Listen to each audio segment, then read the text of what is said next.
ओम श्री गुरुभ्यो नमः। हरिः ओम। सदाशिवसमारंभां शंकराचार्य मध्यमाम् अस्मदाचार्य पर्यन्तां वन्दे गुरुपरम्परां सद्गुरुचरणारविन्दाभ्यां नमः। ब्रह्म सूत्रास चैप्टर 3 पादा 3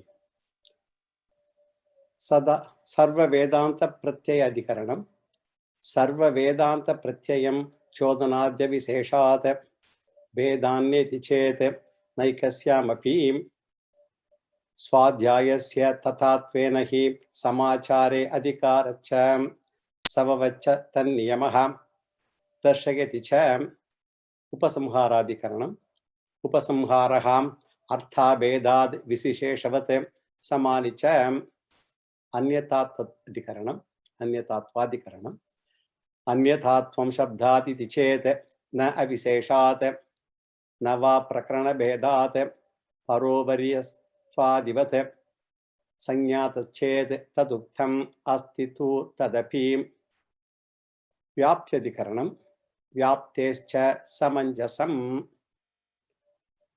We are seeing the fourth adhikaranam, the ninth mantra, Vyaptescha Samanjasam. This is the ninth mantra, third pada, third chapter, 368th running Brahma Sutra. And in this sutra, the Chandogya Upanishad first mantra, the first sentence was taken for analysis. Om iti etat aksharam udgitam upasita. And the discussion was, what is the relationship between aksharam and udgitam? And they are said in the sentence in apposition or samanadhikaranyam. I went through the definition of all the different types of samanadhikaranyam in the last class. Samanam adhikaranam yayoho shabdayoho tau shabdau samanadhikaranau shabdau tasya bhavaha samanadhikaranyam. That is the definition. This is the explanation of samanadhikaranyam. Samanam, the same. Adhikaranam means the object, topic. And when two names have got the same object, like for example, Dasharatha Putraha and Sita Bharta, husband of Sita, and Dasharatha's son. These are two words or names. They have got Samanam and Adhikaranyam. In this context, Adhikaranam means meaning or object. So the object of Sita's husband and Dasharatha Putra, Dasharatha's son, that object, that Adhikaranam is Samanam, that is same. And when two objects have the same meaning, the nature of those two words is called Samanadhikaranyam. Therefore, Samanadhikaranam is a property which exists in two synonymous words which has the same meaning. In English, it is called apposition, not OPP, APPOSITY. And in Sanskrit, Samanadhikaranyam is indicated by the words occurring in the same case and in the same number. These are all conditions. Satyam, Jnanam, Anantam, Brahma is Samanadhikaranyam. All of them are existing in the same case. And here also, Udgitam and Aksharam occurring in Chandogya Upanishad is Samanadhikaranyam. And what type of Samanadhikaranyam? If you remember in the last class, we talked about four of them. First one is Adhyasa Samanadhikaranyam, in which one is invoked on the other. And then Apavada Samanadhikaranyam, in which one is displaced by the other. And Aikya Samanadhikaranyam, which is identity or oneness. And Visheshana Visheshya Samanadhikaranyam, when one qualifies the other. And the conclusion in this Adhikaranam is what? Udgitam and Om, Omityaksharam. We should take it together actually. They have got Visheshana, Visheshya, Bhava, Samanadhikaranyam. And what does that mean? The word Om iti etat aksharam refers to the Omkara belonging to all the four Vedas. It is like a word, like for example, tree or man. It can refer to any common tree or any common man. But once I add an adjective, tall, that adjective specifies that specific thing, tall man, tall tree. Similarly, Om is a general Om belonging to all four Vedas. But once we use the word Udgitam Omkaram, then the adjective restricts. It is restrictive adjective. Generally, the job of the adjective is what? Specifying or restricting. In Sanskrit, it is called Vyavarta Visheshanam or restrictive adjective. Vyavartaka Visheshanam. And here the word Udgita can refer to only Samaveda musical Omkara, not all the four Vedas. Only Samaveda musical Omkara, and the other three non-musical Omkara in the other three Vedas is excluded by this mantra. By saying Udgitam Omkaram Upasita. Do meditation on this Omkara only. Now the question is, why do we say that? The other three Samanadikaranyams do not fit in. Shankaracharya says, it is so because of the other three, the Apavada Samanadikaranyam and Aikya Samanadikaranyam, they are not possible here because these two Samanadikaranyams are used in the context of teaching or giving knowledge. Jnana Prakarane, they are used. We have these two. Why do we say so like that? Because Apavada Samanadikaranyam is used when a thing is mistaken. And to duplicate the mistaken thing, we use Apavada Samanadikaranyam. For example, in the case of rope snake, in that example, I have the job to correct. And for that, I displace the snake because snake is not there. Therefore, I use Apavada Samanadikaranyam. The snake that you see is rope. And when I make this statement, I am displacing the snake, which is mithya, by the knowledge of rope, which is satyam. Therefore, Apavada Samanadikaranyam is used for education or teaching purpose. It is meant as a corrective measure. It is education process. For example, the Upanishad says, Brahmai Vedam Vishwamidam Varishtham. The world is Brahman. And it is not an upasana, but it is a correction. Why it is a correction? What you are seeing as world is a mistake. Therefore, displace the idea that there is a world and replace that by Brahman. Therefore, Sarvatra Brahma Darshanam. Ishavasyam Idagum Sarvam. So, Apavada Samanadikaranyam is used in Jnana Prakaranam in the context of Jnana. Similarly, Aikya Samanadikaranam is also used for teaching. When two things are taken differently, for example, because of superficial differences, I have to tell you the differences are superficial, do not take it seriously, and really speaking, both are one and the same. This is the job of every equation that we use. Every equation is what? Is Aikya Samanadikaranya. For example, if you take an equation, 6 plus 3 equal to 10 minus 1. I am forced to write this equation because the left-hand side and the right-hand side are superficially different. Because the numbers and the arithmetic signs, they are different. 6, 3 on the left-hand side, 10 and 1 right side, plus sign and minus sign. Therefore, the teacher has to teach the student. Therefore, Aikyam is meant for teaching. Therefore, that is also used in Jnana Prakaranam only. Whereas what is stated here in the Chandogya mantra that we just read is Upasana Prakaranam. Namely, Om iti etat aksharam udgitam upasita.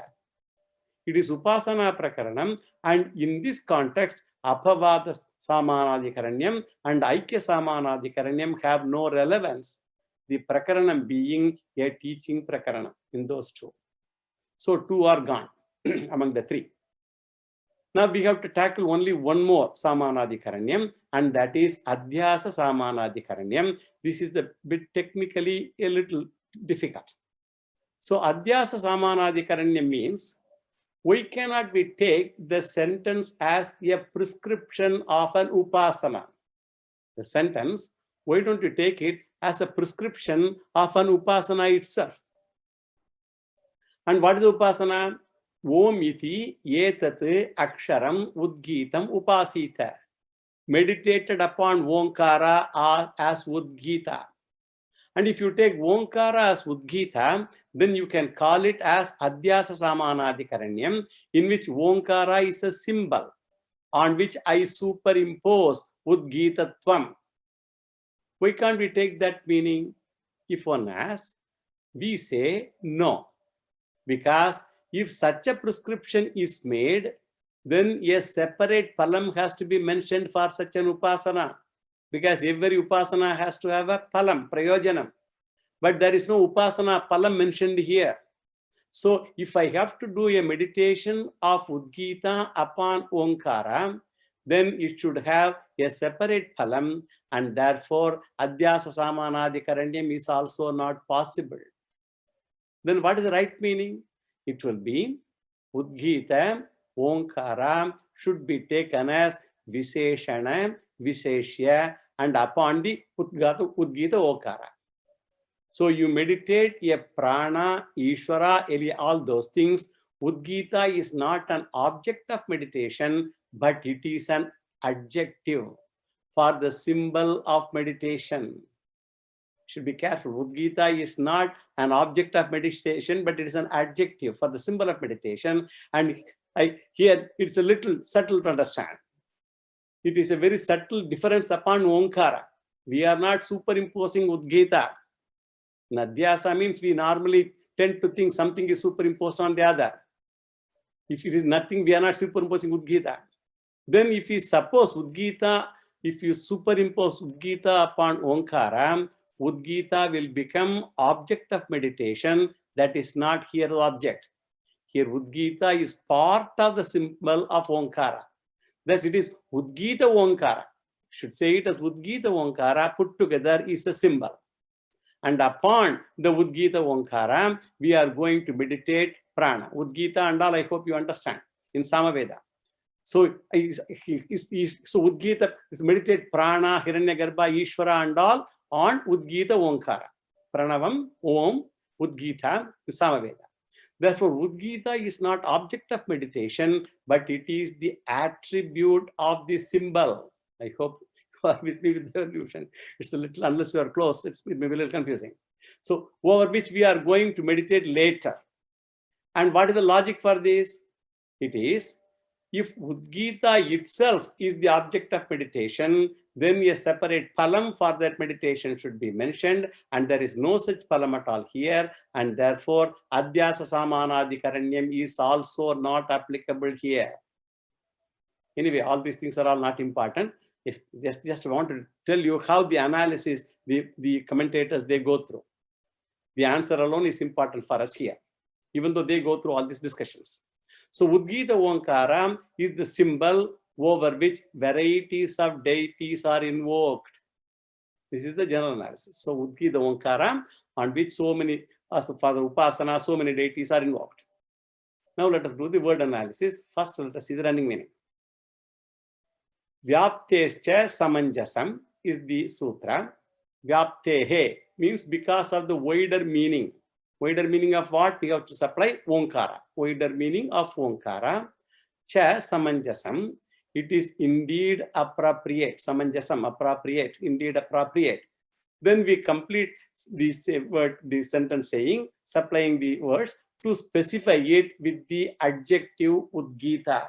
It is adjective. Udgita is not an object, it's an adjective. This is the running meaning. Now let us see the significance of the words. Vyaptehe means Vyaptihi. Vyaptihi means pervasion. And in this context, pervasion means wider meaning. For what? For the word Onkara. And what is the wider meaning of the word Onkara? The Om occurring in Rig Veda, Yajurveda, Samaveda, and Atharva Vedas. The same Om occurring in all of them. That's a wider meaning. Like the word man or woman, it spreads all over so many people assembled in a hall, let us say. And if I have to refer to only one person, then I have to use an adjective. So specify. Therefore, Vyaptihi means wider meaning. Therefore, Chaturveda Antargata Onkara, the Onkara occurring in all the four Vedas, that is the wider meaning.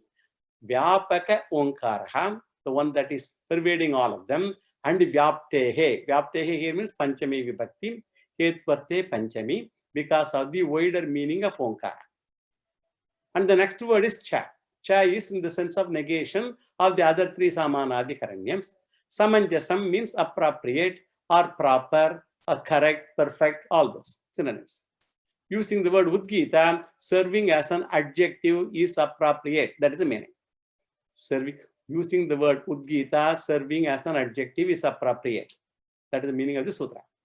And by serving as adjective, what does it do? The wider Omkara is restricted now. And therefore, Samaveda Omkara alone is the symbol. Alambanam is symbol, I have told you earlier, for all our Jeshta, Shreshta, Jeshtatva, Shreshtatva, Visishta, Prana Upasanas, for all of them. This is a symbol. And also later, Hiranmaya Purushaha, that Upasana also we have gone through. Parovariyatva Visishta, Ishvara Upasana, we have gone through in previous sutras. So for all of them, all those Ishvaras should be invoked, not in any Omkara, but the Samaveda Omkara is the symbol. So this restriction is achieved by the Udgita Visheshana. So with this, the fourth Adhikaranam and the ninth sutra is also over. Now let us go to the next Adhikaranam, sutra number 10. Sarva Vedadhikaranam. Sarva Vedat Anyatre Me. Sarva Vedat Anyatre Me is the sutra. 10th sutra, 3rd pada, 3rd chapter, 369th running Brahma Sutra. First, let us see a general introduction of this Adhikaranam with only one sutra. It is called Sarva Vedadhikaranam based on the beginning of the sutra, Sarva Vedat. And in this Adhikaranam, the subject matter is Prana Upasana that occurs in 3 Upanishads. In almost similar manner, it is prescribed, Prana Upasana. In Chandogya Upanishad, 5th chapter, 1st section, Brihadaranyaka Upanishad, 6th chapter, 1st section, and Kaushitaki Upanishad, 2nd chapter. It is mentioned in all of them. And in all these 3 portions, Prana Upasana is there, where we see a common story, which we have seen before also many times. And what is the story? There is Prana Samvada. There is a big debate, Samvada, between all the sense organs, Jnanendriyani, Karmendriyani, Antakaranam, Pranaha, all of them, they have a debate. And the debate was what? Who is the greatest among them? Then each one claims, and one by one disappear. Each one claims greatness. Each one says, okay, I will disappear. Let us see what happens to you. How are you going to survive without me? One way they disappear to find out which is inevitable, with slight modification in the story among the 3. The story is the same in all though. One by one, each sense organs and the mind, they quit. And when other organs quit, nothing serious happens to the individual. When the eyes quit, maybe he is not able to see, but still he lives, survives. But when prana is about to quit, all other organs are not able to function, and therefore the experiment is over. Then all sense organs and antakaranam, the mind, antakaranam is inner equipment, the mind, they accept the jeshtatvam and the shreshtatvam of prana. Jeshtatvam means eldest, shreshtatvam is the greatest. So they all of them accept the jeshtatvam and shreshtatvam of prana. And thereafter the Upanishad, the upasana is prescribed. And what is the upasana? Jeshtatvam, shreshtatvam, visishta, prana upasana. Prana with the virtue of jeshtatvam, being the eldest, senior most, and also being the greatest, shreshtatvam. This is common among the 3 Upanishads. Then what is uncommon? There is a slight difference in the Kaushitaki Upanishad approach and the approaches of the other 2 Upanishads, namely Chandogya and Brihadaranyaka. And what is that? In the other 2 Upanishads, while giving the story, the Upanishad talks about the glory of each sense organ also. Eye has got a glory. Vak has got a glory. That glory is also described in those Upanishads. The glory of the Vak Indriyam is given as Vasishtatvam, being the richest organ. So the glory of Vak is Vasishtaha. The name of the Rishi also Vasishta. Vasu means wealth. Vasi, wealthy. Vasishta. and superlative actually, wealthiest. Vasu, Vasi, Vasiyan, Vasishtaha. So why organ of speech is wealthy? Because it has got Vak, the wealth of knowledge. Vak represents Jnanam, and therefore it is the wealthiest. And through the knowledge, you can get money also, materially wealthy also. Kshemayiti Vachi. So Taittiriya Upanishad says, so good words, nice words, convincing words will get you prosperity also. And then the eyes are given the glory of Pratishtha. It means support. Eyes are said to be support because while walking, etc., it is the eye that supports when you walk on the road. And for the mind also a glory is given. Actually, I use the expression Vasishtatvadi Guna, which means virtues like richness and all that. These are the glories of the sense organs. And after the experiment is over among the various sense organs, prana and all that, all the organs understand that we are still in the story. All the organs understand that prana alone is the greatest one, and every organ says whatever glory they have themselves, it is all because of prana alone and not because of them. If prana is not there, eyes cannot have glory, and vak cannot have glory, and all that. Therefore, all the glories, the sense organs hand over to prana. And at the end of the story, Vasishtatvam is transferred from vak to prana. So all the other organs also surrender their virtues individually to prana. Therefore, prana upasana includes the meditation of prana with all these transferred virtues also. So by doing prana upasana, one does the upasana with the meditation with prana endowed with all the great virtues it received from all the other organs. So prana had no virtue at the beginning, but at the end of the story, prana has all the glories of all the sense organs. So this transference of virtues from sense organs to prana is said in Chandogya and Brihadaranyaka Upanishads. But in Kaushitaki Upanishad, the additional virtues are not mentioned while the story part is the same. So we are trying to see the difference between the three Upanishads. Chandogya and Brihadaranyaka, the story is also same, and the transference of the virtues of the sense organs to prana is also same. Whereas in Kaushitaki, story only is same, but this transference is not mentioned. Hence the Purvapakshi says, the prana upasana of Kaushitaki Upanishad is different from that of Chandogya and Brihadaranyaka because of this reason. And what is the conclusion of Siddhanti? Our conclusion is, it is not different from the other two. This is the essence of this Adhikarana. Now we will see the general analysis of this sutra.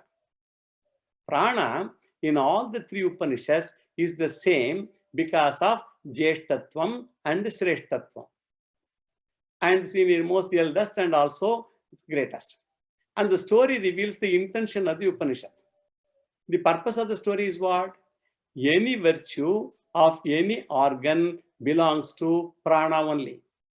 Every organ is known only as secondary prana because the very virtue of every organ belongs to prana. Because prana is the same, the attributes are also same. Now let us do the word analysis. First see the running meaning. Sarva Vedatim Anyatra me, Anyatra ime. Anyatra ime is there, Anyatra ime. Ime means these attributes. Anyatra. Anyatra means should be included in the prana upasana mentioned elsewhere. Sarva Vedat. Since the upasana is the prana upasana, it is the same everywhere. Abhedat means it's same everywhere, no difference. Now let us see the significance of the words. Sarva Bhedat means one and the same. Upasya prana abhedat. It is only same prana upasana. And Sarva refers to all the three Upanishads here, Chandogya, Brihadaranyaka, and Kaushitaki Upanishad. So pranasya abhedat. Prana is the same in all the three Upanishads. Sarvatra abheda, it is again Saptami Tatpurusha. Sarvatra abhedaha, Sarvatra abhedaha. And Anyatra ime, Anyatra refers to in the Kaushitaki Upanishad. Also, Anyatra. Ime, these attributes, this is Vasishtatvadi, the attributes, all that thing which we mentioned earlier, which are said in the Chandogya and Brihadaranyaka. and which are not said in Kaushitaki. That unsaid attribute, that should be also added here. So samyojaha. So samyojaha should be added. Shankaracharya, he raises actually a minor Purvapaksha here. And he answers it also. He says, the second chapter, 14th section mantra of Kaushitaki Upanishad says that Yaha Evam Vidwan. Yaha Evam Vidwan. All that mantra is a long mantra. I only put only the relevant portion. Evam Vidwan is what is important to us. One who meditates in this manner, Evam, he will get the phala. That's what it says. And the Purvapakshi, he argues, the Upanishad says in this manner, Evam, in this manner, which means you don't have the right to add these attributes because it should be only done upasana in this manner only. You cannot just add all these attributes. So Purvapakshi argues, further Shankaracharya says, by using the word Evam, the Upanishad has brought in the prana also. Once prana is brought in, the other attributes are automatically there because all attributes of all the sense organs, they are all attributed to, are transferred to this prana, their glories. And they are all transferred to prana. So they are all prana's attributes only because the attributes are never separate from the attributed substance. Attributed substance namely prana. Therefore, you cannot separate the virtues from prana. That is the argument Shankaracharya gave. Now let us go to the next sutra. Anandadayaha pradhanasya. Anandadayaha pradhanasya is the sutra. 11th sutra, 3rd section, 3rd chapter, 370th running Brahma Sutra. First, let us do a general introduction to this adhikarana with 3 sutras. It's also again Anandadikarana because Anandadeha is the first word. And in this adhikaranam, the topic is Brahman. And the Upanishad talks about Brahman and it uses the word Brahma in a very, very general sense. Upanishad does not differentiate here Saguna Brahma and Nirguna Brahma. We only, to avoid confusion, use the word Ishvara to indicate Saguna Brahman and the word Brahman to indicate Nirguna Brahman. The Upanishad uses the word Brahman for Nirguna as also Saguna. Therefore, the word Brahman is used in Jnanam context also as also in the Upasana context. Therefore, both the topics are called Brahma Vidya. That is why it can confuse people. Brahma Vidya can be used for Nirguna Brahma Jnanam or Saguna Brahma Upasana. Pay attention to the words I am using. Nirguna Brahma Jnanam. I am not saying Nirguna Brahma Upasana. Saguna Brahma Upasana. So in fact, in Visishtadvaitam, Brahma Vidya means Saguna Brahma Upasana only. Because in Visishtadvaitam, they do not accept Nirguna Brahma Jnanam. This is actually an aside topic, but I just wanted to mention it incidentally. Therefore, when you ask a Visishtadvaitin, what does it mean by the Taittiriya Upanishad Brahmanandavali statement, Brahmavid apnoti param, Brahmavida apnoti param? What does it mean? We say, Vedantin say, Nirguna Brahma Jnanena mokshaha. For Advaitin, by having Nirguna Brahma Jnana, one gains moksha. Whereas the Visishta Advaitin will say, Brahmavit apnoti param means Saguna Brahma upasanena Shukla Gatya Vaikuntham prapnoti. By doing Saguna Brahma upasana through Shukla Gati, a person will reach Vaikuntham. That is what he will interpret. We say Nirguna Brahma Jnanam, no upasana, and moksha here and now. And for Visishta Advaitam, Brahmavid means Saguna Brahma upasana, and for how long? Throughout the life.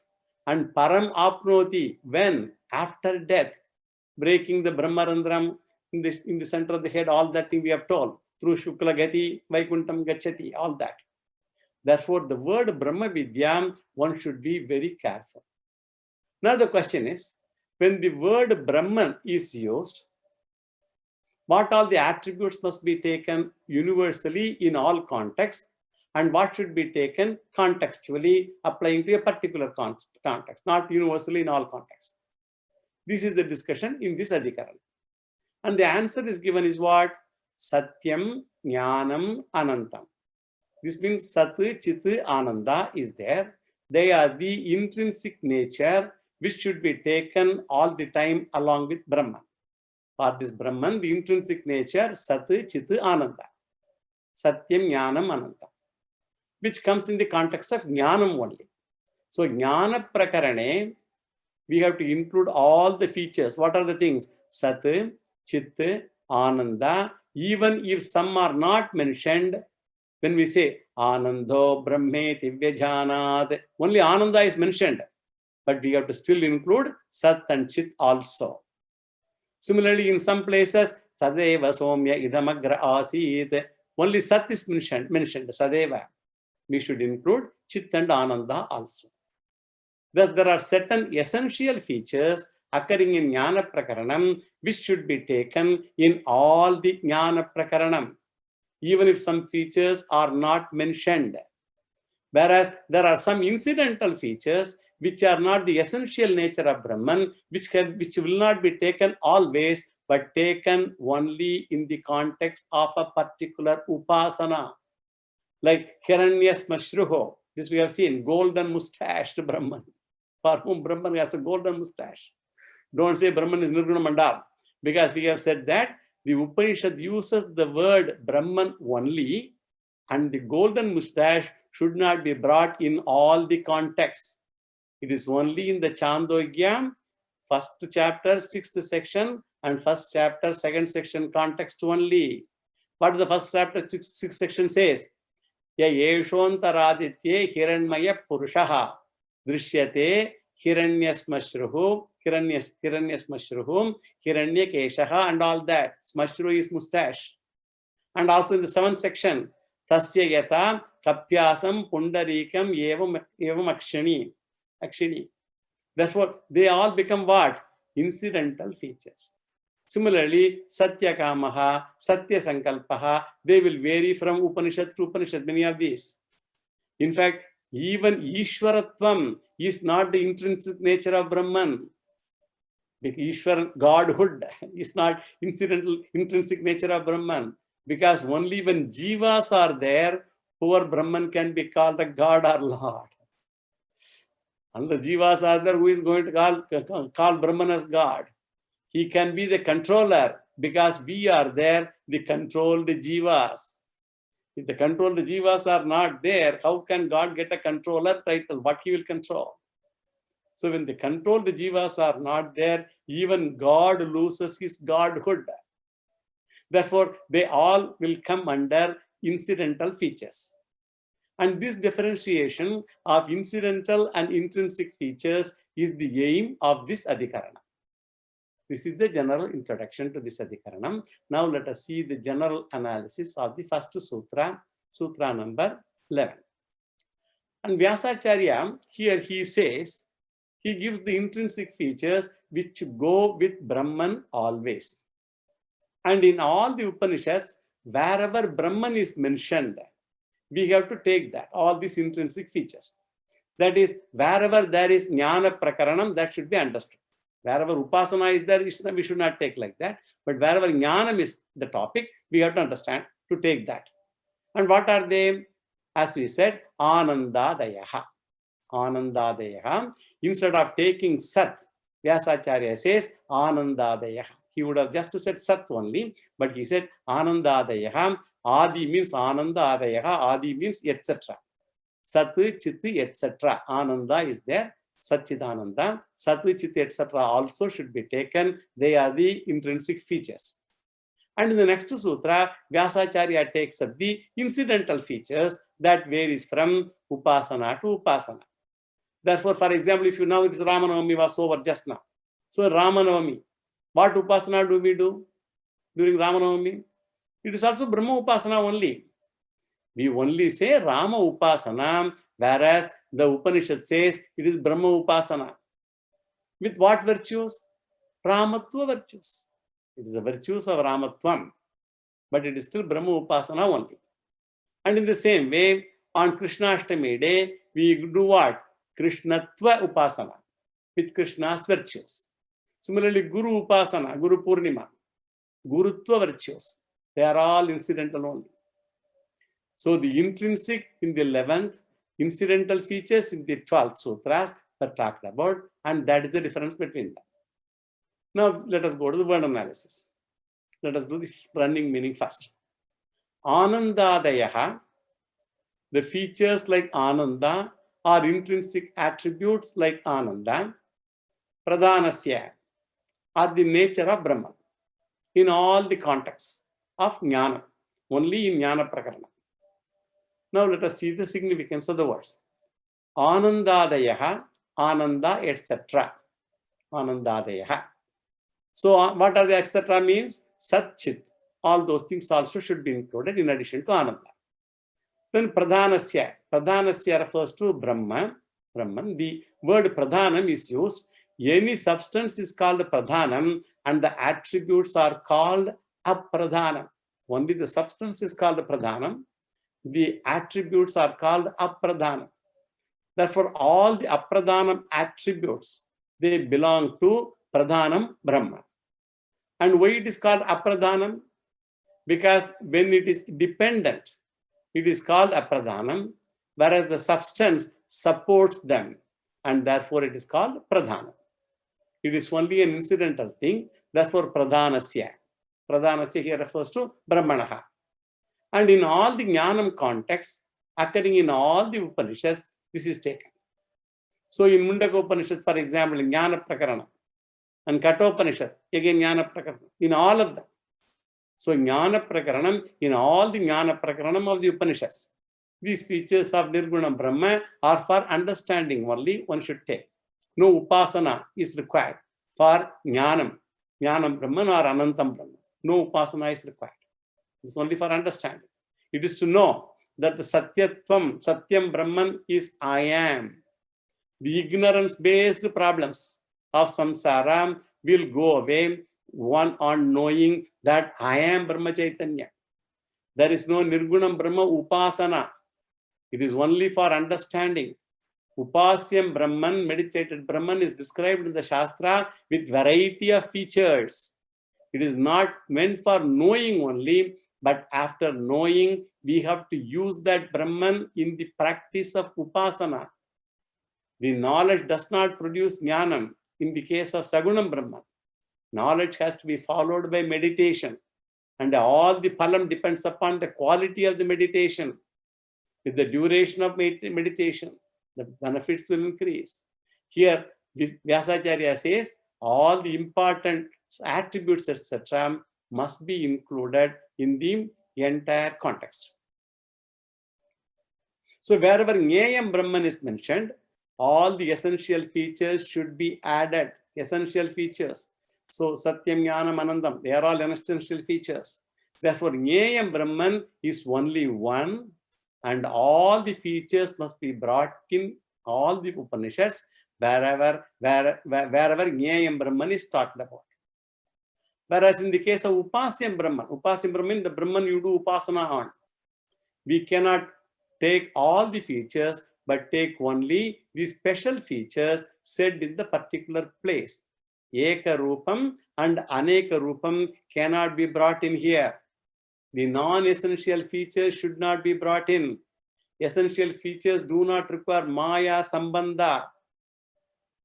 So Brahman is Satyam without Maya.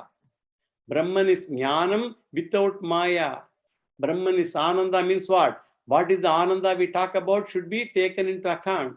If Ananda is experiential Ananda, pleasure, experience, you enjoy pleasure.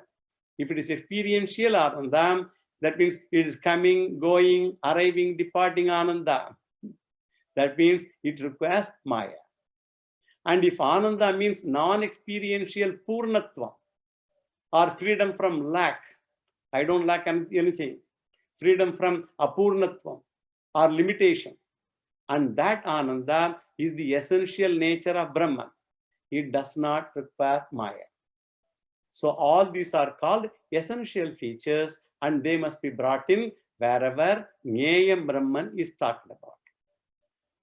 That is so between Upasyam Brahman and Jnayam Brahman, we made the difference. That is what we saw. Anandadayaha, Satya, Jnana, Ananda, Ananta, Anandadayaha. All the four. These four essential features. And Pradhanasya belongs to Pradhanam Brahma, Tatparyam Vishayam here. Tatparya Vishayam Brahma, that Brahma.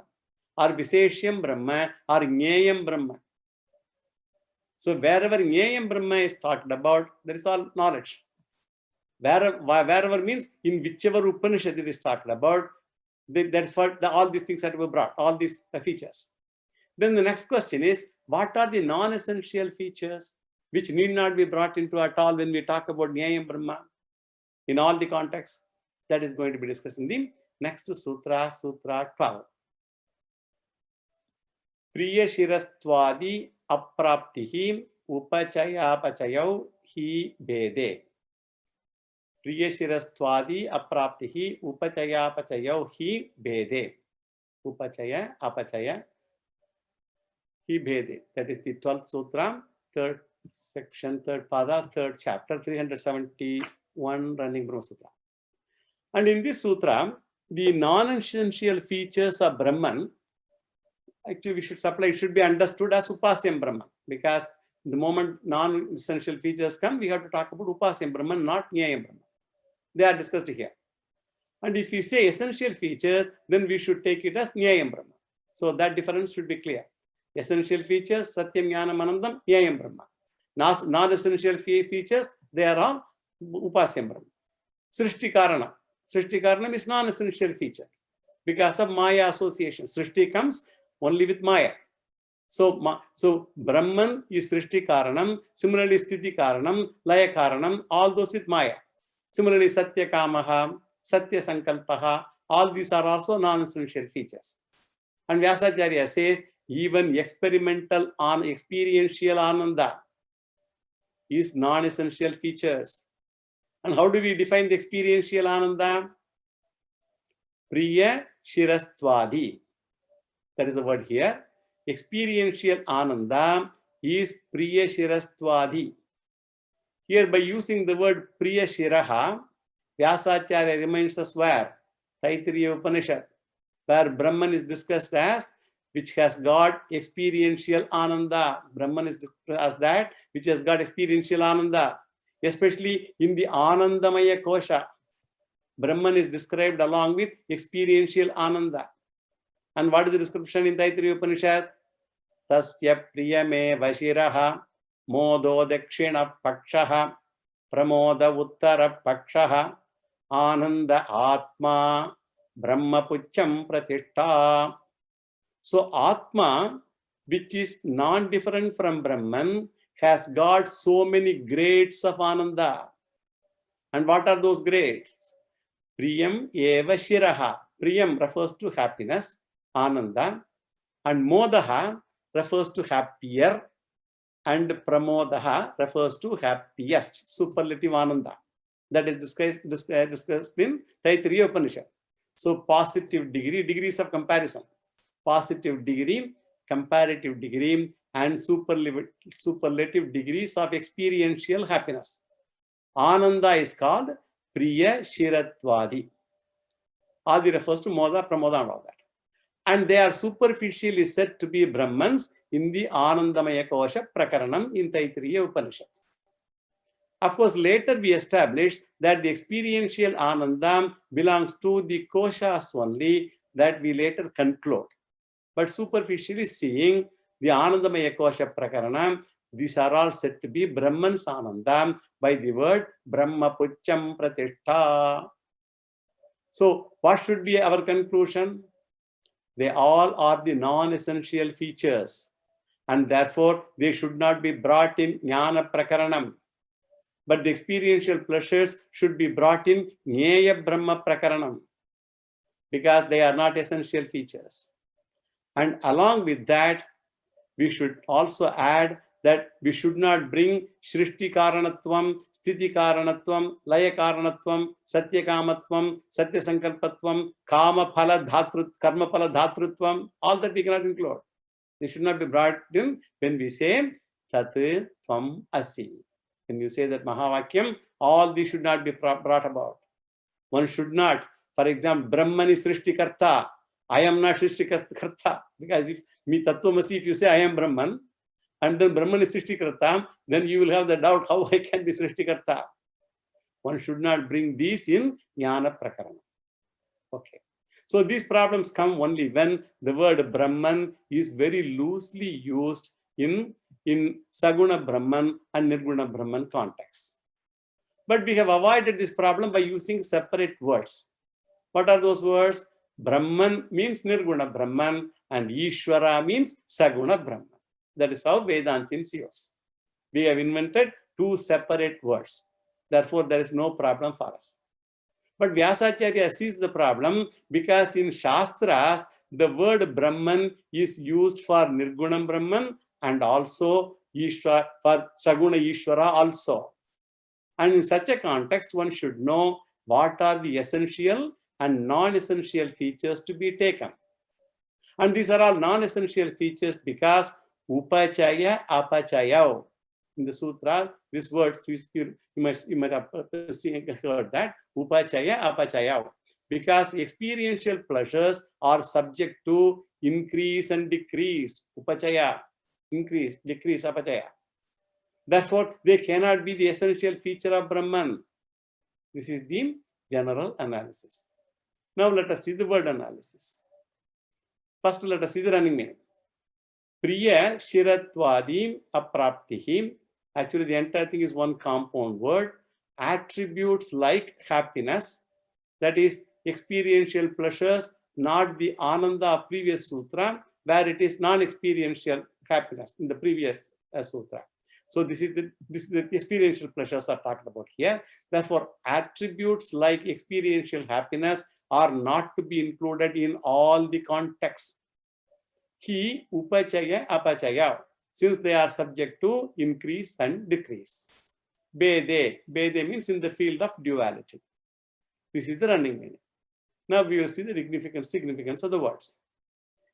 Priya Shiratvadi Apraptihi is a compound word, as I told, of three words, namely Priya Shiratvam plus Adi plus Apraptihi, three words. And Priya Shiratvam means happiness of the head, Shiraha, as mentioned in Taittiriya Upanishad. This refers to Anandamaya Kosha. Tasya Priyameva Shiraha, that particular section that I just recited. So Priya Shiraha must be followed by Moda Dakshina Paksha and Pramoda Uttara Paksha. I told you 3 degrees of comparison. And this idiom represents 3 levels of experiential happiness. Therefore, Priya Shiratvadi means the 3 levels of experiential happiness. I'm saying all this experiential and all, those adjectives are very important. I'm not just talking about that Brahmananda. It's experiential only. Apraptihi means non-inclusion. Praptihi means arrival or inclusion.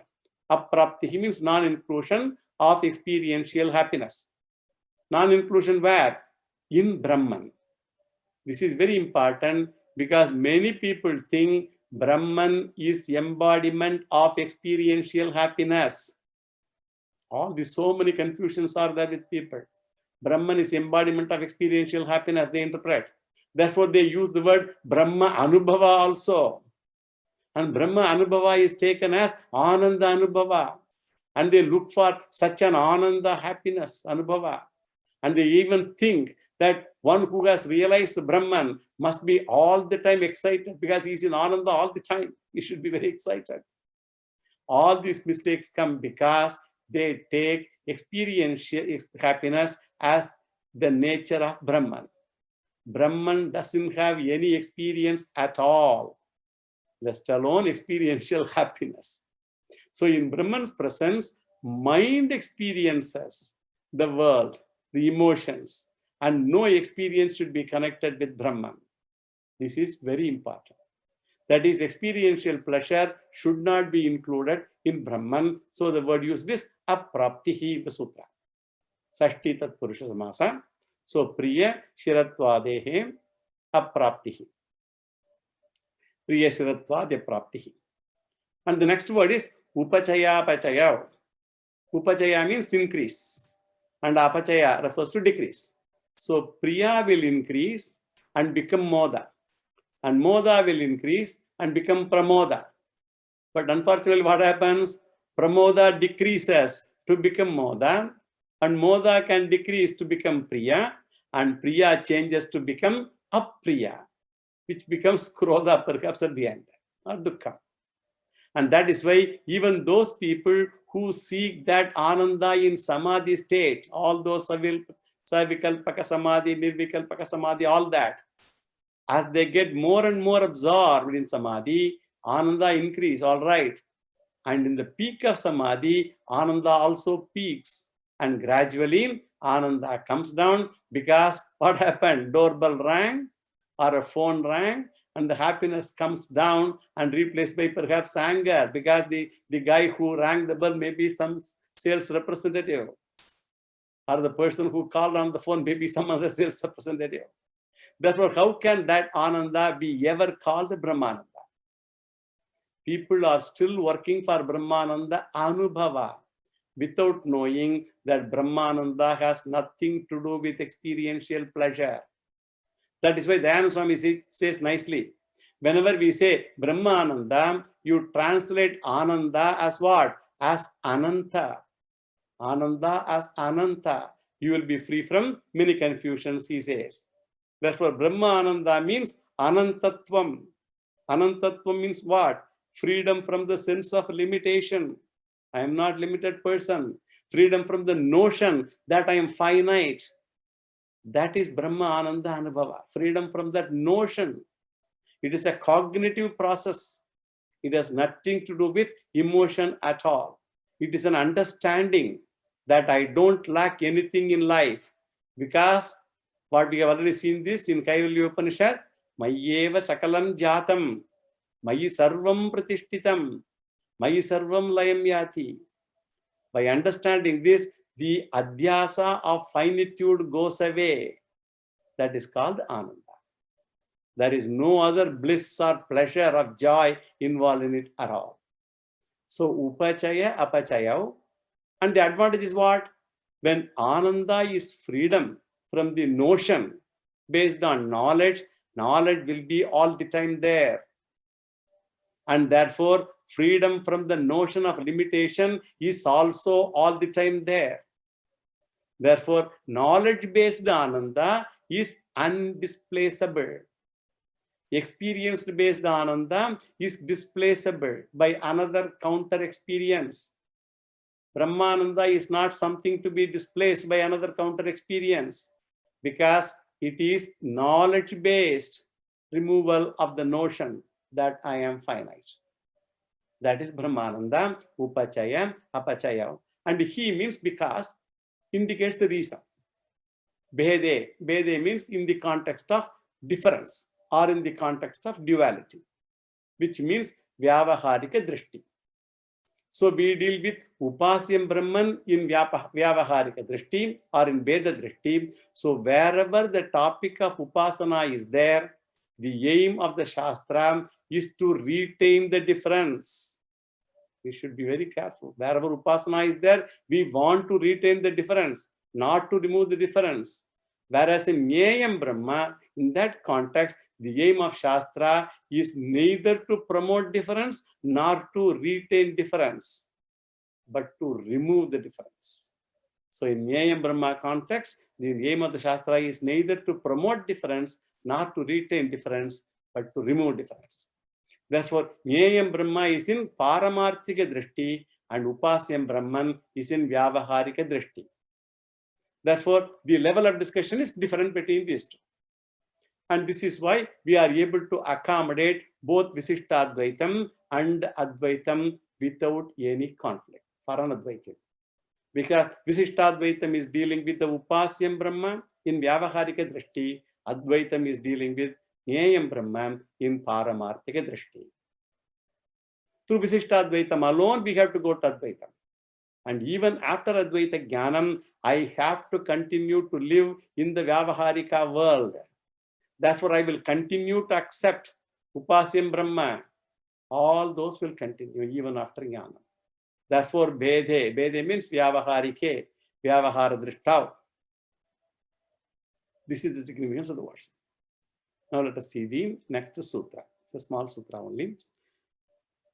Itaretu Artha Samanyat. Itaretu Artha Samanyat, 13th Sutra, 3rd Pada, 3rd chapter, 372, ending Brahma Sutra. This is only a reinforcement of the first sutra. So itare means the other features. Other means what? In the previous sutra, we talked about non-essential features, and they should not be brought in all the contexts. Depending on the upasana prakarana, we should take it. That's what we said. So after talking about the non-essential features, when Vyasacharya says others, itara, it means what? The essential features. He talked about non-essential, and when he says the others, means it's itara, the essential features. So itare tu, the essential features mentioned in the 11th sutra. And what are those essential features? Satya, Jnana, Ananta, Ananda. That should be brought in wherever there is a Jnaya Brahma Prakarana. Why? Because Jnayam Brahman is Ekam and Upasyam Brahman is Anekam. The very Tatparyam of this Adhikaranam is Jnayam Brahma is Ekam. Upasyam Brahma is Anekam, many. In Shiva Purana, for example, Shiva is Upasyam Brahman. So therefore the stories differ, descriptions differ, the bhaktas differ. Even the abharanams, the decorations you put, they also differ between Vishnu and Shiva and other deities. And if you go to Vishnu Puranam, Vishnu is Upasyam Brahman. That is totally different. And do not bring Shiva Purana Upasya Brahman to Vishnu Purana Upasya Brahman. So it was so different. So if someone says both are Brahman only, yes, they are. But the context is Upasana here. We want to retain the Veda in Upasana. It is Vyavaharika Drishti.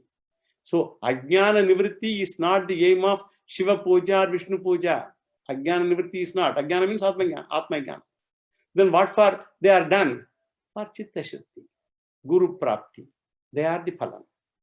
Only when you come to Jnaya Brahma Prakaranam, Ajnanam will go away. Therefore, Jnaya Brahma is Ekam, only one. This is the general analysis of this sutra. Now we'll do the word analysis. First, let us see the running meaning. Artha Samanyat. First, let us see the word tu. Tu means however. However, itare. Itare means the other attributes. They are included everywhere. The other attributes. Artha Samanyat means because of the oneness of Brahman. This is the word meaning. Now let us see the significance of these words. Tu is to differentiate the essential features from non-essential features. However, unlike the non-essential features, that means essential features. Itare, the other essential features. And what are those essential features? We already told. Anandadeha of Sutra 11. Satyam, Jnanam, Anantam and Ananda. So itare tu. And we have to complete it by adding, this should be included in all the contexts. We should add all these four. Satyam, Jnanam, Anandam, Anandam. Why? Artha Samanyat. Artha in this context means subject matter.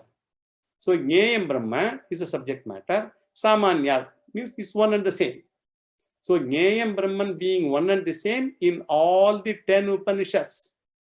Whereas the Upasyam Brahman differs from Upanishad to Upanishad. In one Upanishad also, from one Prakaranam to another. For example, we saw in Taittiriya, Kshemayiti Vachi, Yoga Kshemayiti Prana Panayoho, Karmeti Hastayoho, Gatiriti Padayoho, all that.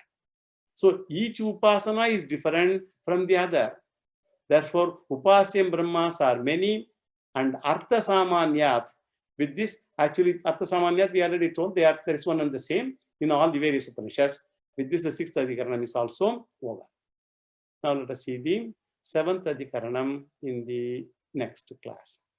Yo Vedadav Swara Prokto Vedante Cha Pratishtitaha Tasya Prakritilīnasya Parassa Maheshwaraha Purnamada Purnamidam Purnat Purnamudachyate Purnasya Purnamadaya Purnamevavasishyate Om Shanti Shanti Shanti Shri Gurubhyo Namaha Harihi Om Shri Krishna Arpanamastu.